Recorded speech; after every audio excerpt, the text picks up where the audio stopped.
Hello friends, this can be very important video for all the ankylosing spondylitis patient as well as other rheumatology patients. Now why I say this is very important video? Because let me tell you, whatever medicine you are taking right now, you are thinking that it is the treatment of it, right? But my dear friends, let me tell you, these are all the suppressive medications.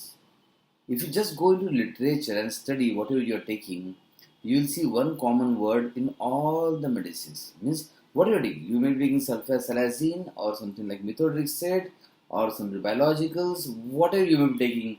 The final line you will see is immunosuppressants. Now guys, tell me, if somebody has created you, right? God, universe energy, somebody has created you and he created you with immunity.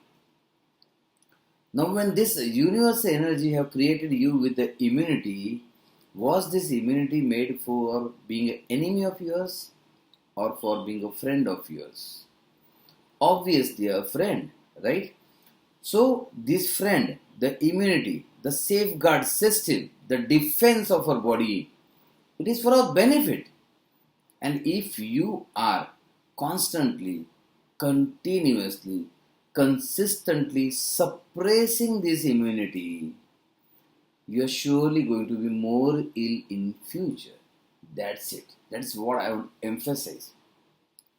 So what is happening is that you are taking some medicine which is called as disease modifying medicines, and these all are suppressing the immunity.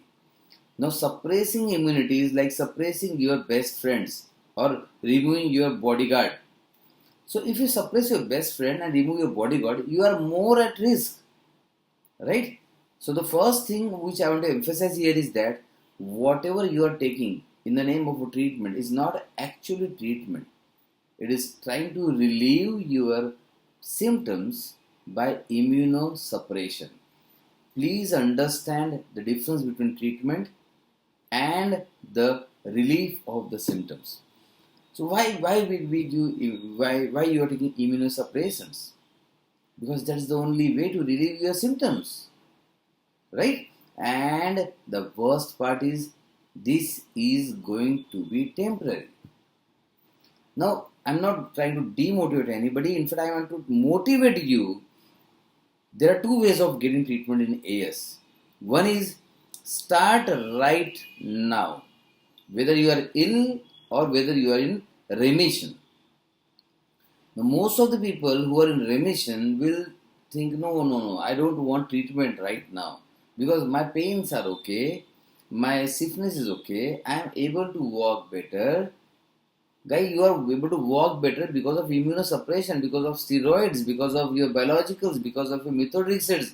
They are trying to suppress the disease by suppressing the immunity. It is not helping you. It is not going to help you in long run because disease is going to continuously progress.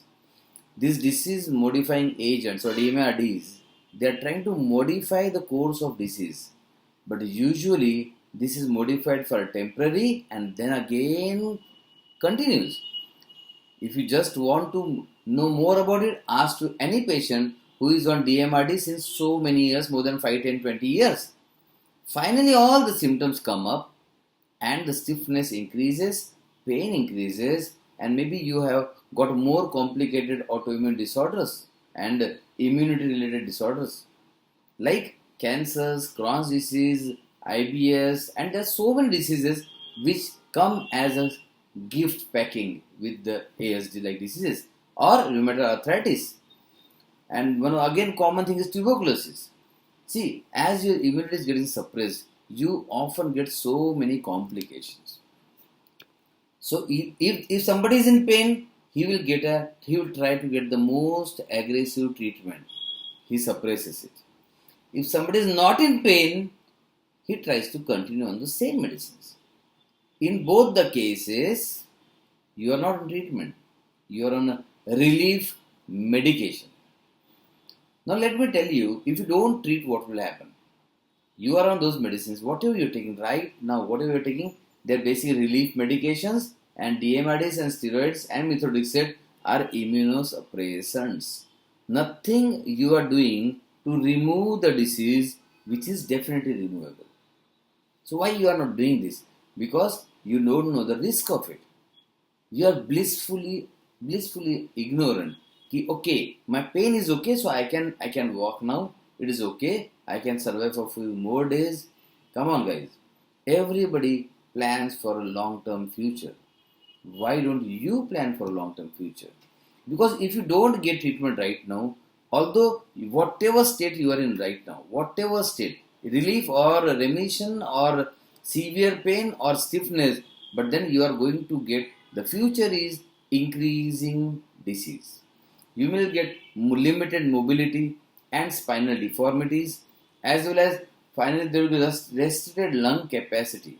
This inflammatory disorder also affect the lungs and ribs, and finally the lung capacity is decreased, so oxygen uptake is decreased, and this is a very difficult state to manage, because finally you have to be on oxygen and just exist and survive. You cannot live then. Then there can be osteoporosis or spine fractures, and the most important, which I already emphasized, this is the most important thing. Immunosuppression leads to so many infections. Then these anti-inflammatories or NSAIDs being taken will lead to kidney failures and some hepatic insufficiency. And one of the very big risks of treating this way, immunosuppressive way, is the risk of having cancer. Yes, it has been proved that these all the medications can make you more and more prone towards cancer. Now you don't want a cancer for suppressing immunity to get relief from AS, right? Because cancer is such a disease which nobody should welcome, ideally. So cancer is one of the risks, and the incidences are gradually increasing. The tuberculosis and other infections which you may become prone, because there are so many infections, some epidemics, some pandemics like swine flus and dengues and then bird flus, you get prone to catch any infection and all the infections. This is a big risk. So what I suggest is that don't just delay your treatment. Don't just be on the drugs which are relieving you. Why don't you take a step ahead and think of those medicines or those treatment methods which can actually weaken the disease and strengthen your immune system? Now, as soon as I say this, I know you will be saying, what you're talking? This immunity is troubling me. This inflammation is troubling me. If I strengthen my immunity and my inflammation will go strong, I will get more pain. My dear friend, please understand, pain and inflammation are actually not your enemies. The problem is that they are not directed properly because it is an autoimmune disorder. So the question comes, can we redirect this autoimmunity to a friendly immunity? Answer is big yes. We can redirect this autoimmunity to friendly immunity. Now how? This is what we do, but this is I don't want to tell anything about treatment right now, but still there are some methods with advanced genetic and holistic managements which can reverse this and which can redirect your immunity to the right direction. And once you can redirect immunity towards the right direction, inflammation finally is your friend. Immunity finally is your friend. Your defense system is your biggest well-wisher. Now, if immunity and inflammation is a friend, don't suppress it. Try to redirect it to the right direction. So, don't wait. Get right treatment now. Whatever state you are in, because if you are in remission, it is better to treat in remission, because the reversal and cure is much easier in remission. If you are in flare, you have to focus on relief, I know. But while focus on relief, don't forget to focus on cure and reversal. So whatever state you are in, this is the right time to start the treatment, the root cause treatment for ankylosing spondylitis, rheumatoid arthritis, HLA-B27 positive, HLA-B27 negative, all kind of rheumatological problems. This is the right time to start the treatment. So don't delay, guys, because waiting or procrastination here can prove to be dangerous and your mobility and life. Both are at risk. So don't wait, respond fast, start treatment. We can help you. We are already helping so many AS patients. We love to help you. Thank you, my dear friends, and take care. I wish you a very, very happy Deepavali, and I wish you very happy and healthy life. Thank you.